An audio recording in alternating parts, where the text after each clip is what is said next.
Para po sa devotion natin patungkol sa Diyos bilang loving and relational God. So, pwede niyo pong bisitahin yung devotion natin kung hindi niyo po napapanood. So, who is God? A loving and relational God. Now, gusto ko pong emphasize dito sa additional video natin na ito patungkol sa pagiging relational ng ating Diyos. Tandaan po natin yung Diyos natin Trinity, Father, Son, and Holy Spirit. So, bago niya po likhain lahat ng bagay, meron na pong relasyon. Tandaan po natin yan, no? Bago pa magkaroon ng tao, may relasyon na. Bago pa likhain ng tao at mga anghel, meron ng pag-ibig at pag-iibigan. Kaya po, napakahalaga ng understanding natin ng Trinity, na yung Diyos natin self-sufficient, na yung Diyos natin hindi niya kailangan ng tao kasi nalulungkot siya, no? Kasi yung sa ibang understanding kasi, yung Diyos parang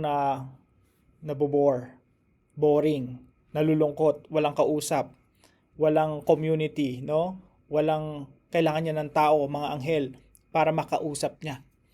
Now, tayo po hindi po naniniwala na ganun. Ang Diyos independent. Hindi niya kailangan ng tao, hindi niya kailangan ng mga anghel. Yung Diyos po self-sufficient. Kumbaga kompleto na yung Diyos, no? Sa community ng Trinity, Father, Son, and Holy Spirit, one God, three persons, self-sufficient po yun. May pag-ibig, may relationship.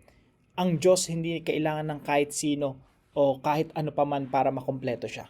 Okay? So, yung Diyos natin, nung nilikha niya yung tao, hindi dahil kailangan niya ng tao. Nilikha niya yung tao, mga tao at mga anghel, kasi gusto niyang i-share yung meron siya, yung kakompletohan ng relasyon na meron siya, may pag-iibigan. Kaya niya nilikha si Adan at Eva. Kaya po napakalaga ng understanding natin na ito para maunawaan natin yung purpose ng relationship, yung purpose ng marriage, purpose ng parenting, no? Purpose ng kahit anong uri ng relasyon, kahit pagiging magkakaibigan, pagiging magkaka-churchmates bilang isang katawan ng ating Panginoong Jesucristo. Ang purpose po nito lahat, ay ito po yung pinaka-keyword natin, mirror. Mirror, salamin. Kaya po isa po sa mga puntos natin sa devotion natin na ito, sa application natin, mirror the community of the Trinity. Sa lahat po ng relasyon na meron tayo, especially sa marriage, kasi marriage is an institution that God established. Ang Diyos po ang lumikha. He is the author of marriage. So, yung pamilya, isa po sa binigyan natin ng diin nito, God is the founder of the family. And God is the center of relationships. So, ano yung purpose nito lahat? Anong dapat natin ginagawa? Mga kapatid, yung ginagawa natin, again, mirror. Sinasalamin sa ating mga relasyon, yung relasyon ng Diyos. Yung relasyon ng Ama sa Anak at sa Espiritu Santo. Pansinin niyo po yung sinabi ng ating Panginoong Jesucristo na hanggang ngayon, mangha pa rin ako. Hanggang ngayon, nilalasap ko pa rin at ninanamnam yung sinabi ng ating Panginoong Jesucristo sa John chapter 15 verse 9. Sabi niya po rito, as the Father has loved me. So dito parang mind blown eh. Parang what is going on here? As the Father has loved me. Sabi ni Jesus Christ, kung paano akong minamahal ng Ama for all eternity. Isipin niyo po, can you imagine kung gaano kamahal ng Diyos Ama ang anak?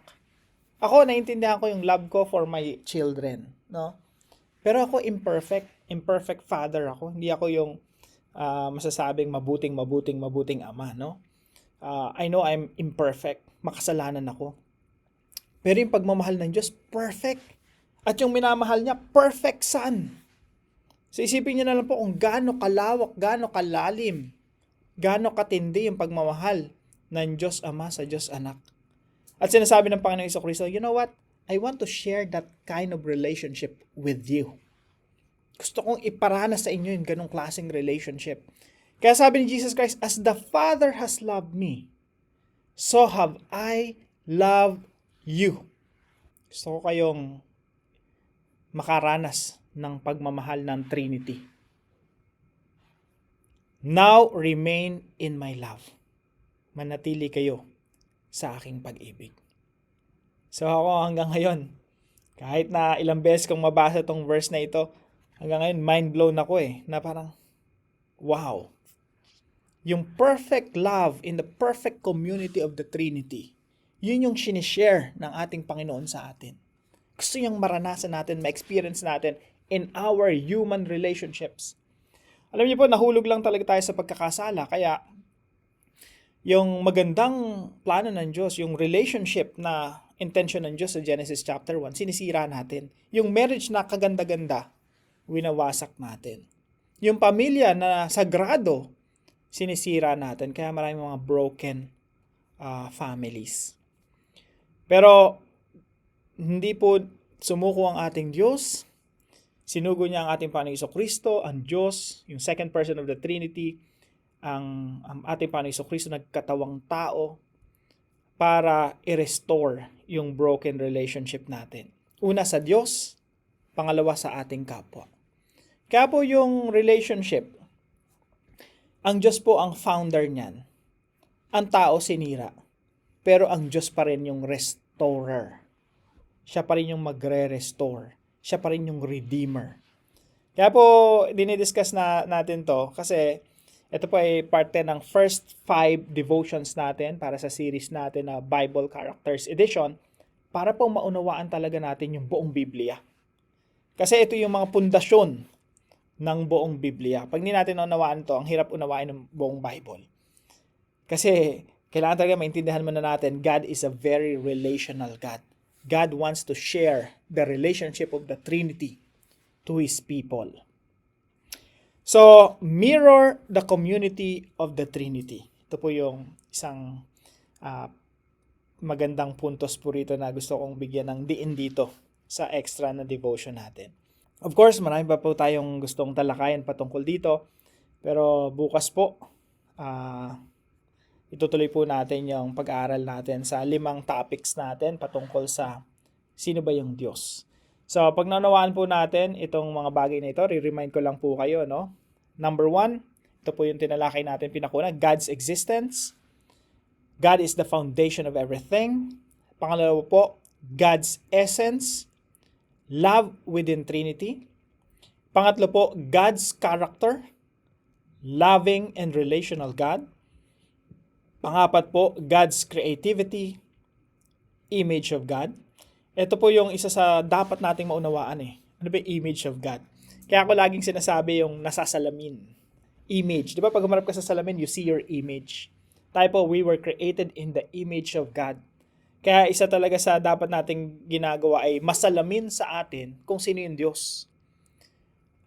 Applicable po yun sa lahat, maging sa ating relationship. Kahit yung relationship natin, dapat nasasalamin yung Trinity. So, abangan niyo po itong talakay natin about God's creativity, image of God.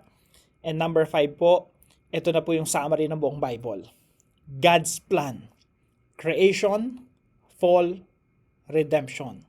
Na kung kayo po ay bago dito sa ating mga devotions, hindi pa po kayo familiar doon sa madalas ko pong laging itinuturo, sinishare patungkol sa Bible. Ito lang po yung summary ng Bible. Ganito lang kasimple. And dapat memorize natin to by heart. We have to learn this by heart. Yung Bible, it's all about creation, fall, redemption. Paglikha, pagkahulog sa kasalanan, at pagtutubos ng Diyos. Yan po yung summary ng buong Bible. So samahan niyo po ako sa pag-aaral na ito. I hope kung gaano ako ka-excited. Ganun din kayo ka-excited, no? I'm sure marami po tayong matututunan dito sa mga devotions natin. And ang aking panalangin, ito po ay makapagbago ng ating mga buhay, ng ating pamilya, at mas lalo po tayong mapalapit sa ating Diyos araw-araw. So maraming salamat po sa bawat isa sa inyo. Patuloy po kayong gabayan ng ating Diyos at pagpalain. See you po tomorrow 5 a.m. dito sa ating Daily Devotions.